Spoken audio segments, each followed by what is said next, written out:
రథసప్తమి నాడు ఆకాశం అంతా నక్షత్ర మండలం రథాకారంలో ఉంటుంది. అందుకని దానికి రథసప్తమి అని పేరు.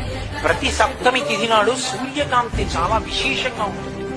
అటువంటి సప్తమి తిథి నాడు రథసప్తమి వచ్చినప్పుడు ఆ జిల్లేడాకులు రేగుపళ్ళు తల మీద పెట్టుకుని నమస్కారం చేసి సూర్యుడికి స్నానం చేస్తారు. ఎందుకు అంటే సూర్యబింబంలో ఉండేటటువంటి ప్రాణశక్తిని పుచ్చుకుని జిల్లేడాకు ఇక్కడ ఉండేటటువంటి గోరువెచ్చటి ఆ బ్రహ్మస్థానము నుండి ఆ లోపలికి ప్రసారం చేస్తుంది. దానివల్ల ఎదర వచ్చేటటువంటి విశేషమైనటువంటి వేడిని తట్టుకోవడానికి కావలసిన శక్తి వస్తుంది.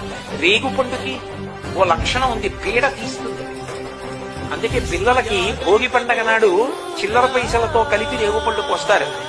సబ్స్క్రైబ్ చేసుకోవచ్చు కదా.